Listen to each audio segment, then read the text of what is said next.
Lies of the heart. Those were the words I used to console myself when Daisy's parents left the house. At least I knew her and knew that she was a kind-hearted person. My mother liked her, which was important because my mom had a problem with most of the girls, claiming that they were too modern and not as respectful as we used to be, like a typical Indian mother. The war between mothers-in-law and daughters-in-law was common and the bane of most young men's existence. I did not care who I was married to, as long as my parents were happy. As for me, I didn't find girls interesting. When I was about 12, I found myself crushing on the neighbor's son, and I thought something was wrong with me. I buried those feelings deep within. Even as the years passed and my attraction to guys grew, I told myself that it was all in my head. My country is not very gay friendly, and although that is improving with the years, I did not accept myself. So I found myself engaged to my childhood friend, who I loved like a sister, but did not think more of. When I started studying business at college, Daisy was studying nursing at a nearby college, and I would often go visit her, out of obligation. She was shy and liked to read, so we talked about that. I convinced myself that I would be able to stay in a loveless marriage with her. At least she was not an irritating girl like my sister Rashini. Ittar, can you please move to that side? You and Ishan are wearing clashing colors. It is better to stand next to Rajan. Mr. Sippy, our neighborhood photographer, and the man responsible for our orientation instructed. We were getting irritated because he kept moving us. I went to stand next to Rajan, who gave me a small smile. With our luck, we might catch graduation by the time he finishes taking this photo, Rajan said. I couldn't help but laughing just as the camera flushed. Perfect, Mr. Sippy finally declared. Everyone breathed a sigh of relief and went off to explore the campus. I didn't know anyone there, as I had always been a loner, so I wandered off until I got to my room. I started packing up my things and saw that my mother had packed like I was going to war. I didn't need that much stuff, but did she ever listen? Imagine my horror when in first class I noticed that I did not have the textbook. Thanks to my mom's expert skills in packing, I had forgotten it, and I couldn't even raise my hand to ask the professor if I could fetch it from my room. Okay, next plan. Ask a classmate. Come on, Ittar, it's not so hard. My palms are sweating now, but it was just a book. As I was looking around, I caught Rajan, who was coming in, looking at me. He changed his course and came to sit beside me. Hi, I said. You seem like the friendliest face here. Everyone else has formed cliques. He pointed and I noticed that he was right. Yeah. The lamest possible response came out of my mouth. You forgot your textbook? You can share mine, he said. He was very observant. I wondered if that was the reason. He came to sit beside me. My first lesson went without hiccups, and I did not see Rajan until a few hours later. He did not look well, though. He was looking much paler than he had that morning. So I went up to him. Rajan, are you okay? Class is about to start. I think I ate something that I wasn't supposed to at lunch, he said. I could see that he was breathing heavily and looking weak. Dude, you need to go to the nurse's office, I said. Yeah, I will. I just need to stop feeling so dizzy, he said, and then he suddenly bent over. I didn't think twice. I slung his arms over my shoulder, and I started walking with him to the nurse's office, despite him telling me that I couldn't miss class. I let the nurse look at him while I was reading through my textbook in the waiting room. He emerged a few hours later, looking much better. What happened? I asked. Slight food poisoning. I'm allergic to some spices, he explained. Want me to walk you to your room? You don't have to. You already missed class for me. I can't allow this, he protested. You saved me this morning. We had to stick together here. And that was how Rajan and I became best friends. As the weeks passed, we also met other people we had things in common with, and soon there was a little friendship group. My bond with Rajan was the strongest, as we brought out the best in each other. He also helped me out with Daisy. because I was the least romantic person on the planet. As for his own love life, he refused to discuss it, which was so strange to me.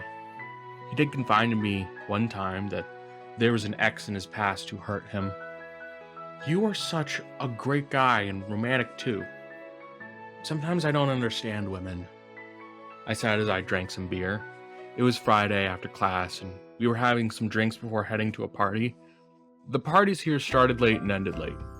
It had taken myself a while to learn how to have fun, but now I was much more confident in myself. "Yeah, girls, he said uncertainly. Suddenly, I felt someone's hands wrap around my waist. "Daisy?" I said instantly. She laughed the cute laugh she always had and sat next to me. "Hi, Raj." She waved. "Hey, Daisy, did you get your hair done?" he asked. "I did, but this one over here failed to notice." She rolled her eyes while pinching me. If I knew this was going to be a mocking vest, I would have stayed home. I huffed. "Sorry," she said as she planted a kiss on my cheek. I noticed a look pass through Rajan's eyes that I had been seeing more of lately, but brushed it off. "Let's go. The party starts soon," Daisy exclaimed. Our relationship was going well, and we knew a lot about each other by now. It was just lacking that passion, drama, and unpredictability. Maybe if Rajan and Daisy switched personalities, then I would be able to love her. What was I even thinking? Those were such inappropriate thoughts, and Daisy did not deserve that. College gave me some of the best years of my life, and I made friends who became like family to me. I was saddened when we wrote our last exam, knowing that Rajan was going to America to live with his cousin, and I would stay here. I would miss the funny pranks, sneaking out of our dorms at night, and the deep talks. I told him all my fears about things, with Daisy not being real, and not once did he laugh at me. I had talked to some of my other friends about it, and they thought I was silly because Daisy was a great girl. On the last day, before I went home, and we would only see each other at graduation, Rajan and I had a night in with drinks and pizza. I had noticed that he had been acting weird, like he was being grumpy and staring off into space. So I decided to ask him what was going on. "Okay, who is this person you are in love with?" I asked. His eyes widened and he laughed it off. I don't know what you're talking about." "I dare you to tell me." I stared him down and watched as a mischievous little smile spread on his face. "Okay, but first, I have a surprise for you." He laughed. He asked to blindfold me. Then he called out to Daisy. I waited there, both excited and scared about what was coming next. Then, Daisy kissed me on the lips, and wow, it was amazing. We had never kissed on the lips before, but that peck left me with a smile on my lips. Daisy was always shy when it came to that stuff, but lately, I had been noticing her getting braver. Maybe I was wrong about her, and I did like her. But then the blindfold came off, and I was faced with Rajan. I looked around the room, but to no avail, because Daisy had disappeared to places unknown. "Where is she?" I asked. "Do you not get it? I'm the one that kissed you." "I like you, Ittar," Rajan said. "What the hell, man?" I instantly backed away. "I like you, and I have a feeling that you feel the same way. The kiss confirmed it." He smiled. "I do not like you like that. I am in love with Daisy. Look, it's fine if you are gay, but I'm not." He looked at me with hurt-filled eyes and walked away without another word. I felt terrible. The next morning, I got on the bus back home without saying goodbye to him. I was at war with myself, having spent the night tossing and turning. What I felt could not have been real, because he had deceived me into thinking that I was kissing Daisy. With both me and Daisy done with college, our wedding day was looming. Instead of being excited like everyone else, I felt like it would be my march to the gallows. I was supposed to love her, as there was not one flaw I could find in her. But when she touched me, I felt icy cold. My father encouraged me to hang out with her, and my mother wanted me to get to know her family, all while my wedding day was looming like a noose. One day, there was a festival, and Daisy's family invited us, and we were all pretty much family at this point. She had been more touchy than usual, and we had kissed a few times. I thought that she would just stop at that, but in the middle of the festival, she pulled me into a room. Her eyes shone with something I'd never seen before, and she started to kiss me intensely. I pushed her back. Someone might see us. I don't care. We are nearly married anyways. She brought me in. It was nothing like the kiss I had with Rajan. I just gave in because I didn't know what else to do. But once I started to think of him, things between us intensified. We went towards the bed and she fell on top of me. We should stop. I tried to speak, but she silenced me. I've been waiting for so long, Ittar.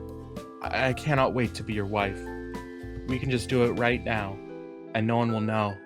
She persisted.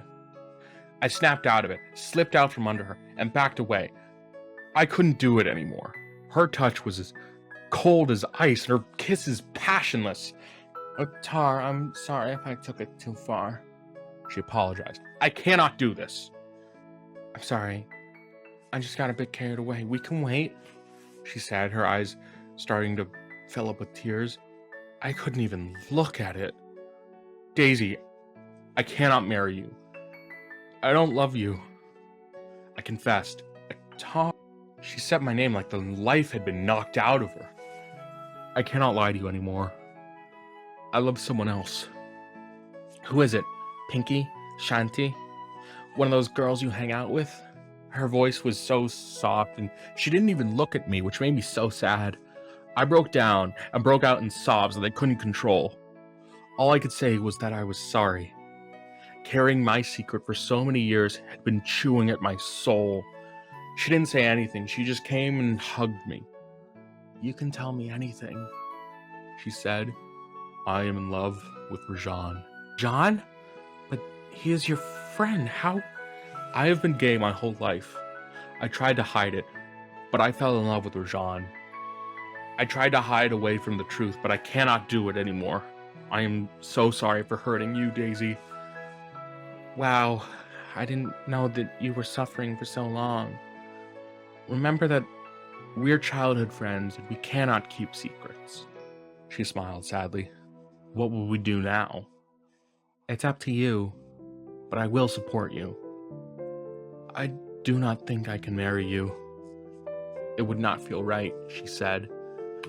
You can call off the wedding. It will be much better that way. Just give me some time to figure it out, I asked. Of course, Ittar. She hugged me.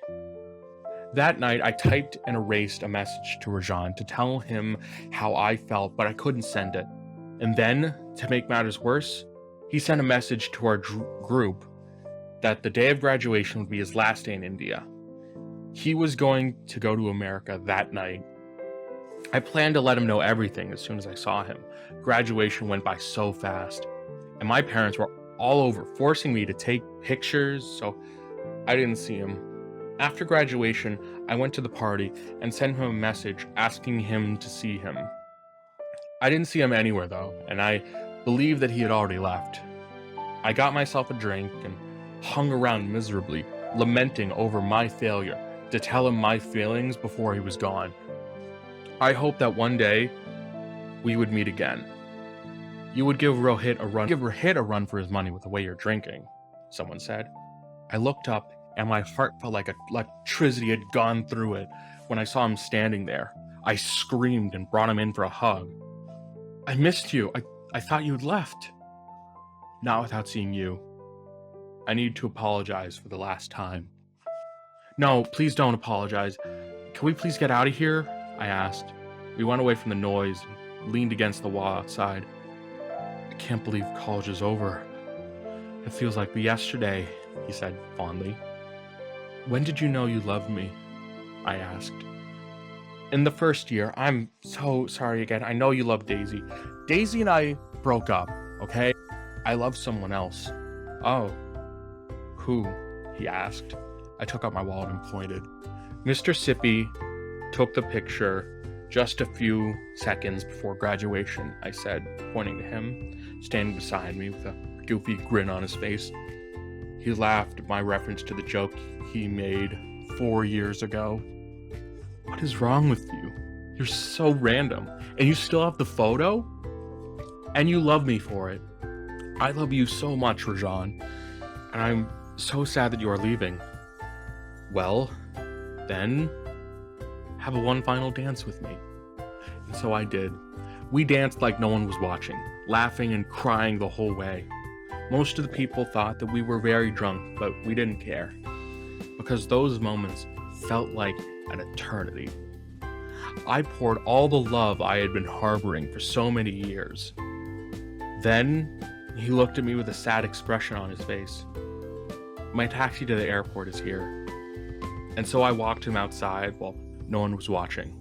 Then, with the cover of a large column, I shared a kiss with him, then watched him leave. That was not the end for us. It was just the beginning. Daisy broke off the engagement when I got home, and I came out to my parents. They were less than pleased and kicked me out, but Rajan was there for me. We maintained an online relationship for over a year while I worked. In time, I was able to apply for a job in the US, and I went to join him. It was so much better there, mainly because of how free we were to be ourselves. We were finally able to maintain ship without hiding. His family knew, but they were a bit more accepting than mine would have been. About 5 years after our graduation night, I was sitting on my laptop, him busy tapping his foot impatiently, and I looked at him with an annoyed expression. He stopped for a moment, and just then, the screen lit up to show Daisy. Sorry, Hassan had unplugged the router, she said. Do not worry, most of us can be patient. I glared at Rajan, who stuck out his tongue at me. How is your husband? Working late today, but he is well. Your nephew is keeping me on my toes, though. Where is the little rascal? Rajan asked, just as Daisy's little Hassan came up on the screen. We spent the next hour catching up with her. She had gotten married soon after we broke our engagement, and she was happy with her husband. We had remained in contact with each other over the years. Rajan and I were living together, but had not talked about marriage, even though Daisy was always nagging us about it. We were just so focused on work and enjoying each moment with each other.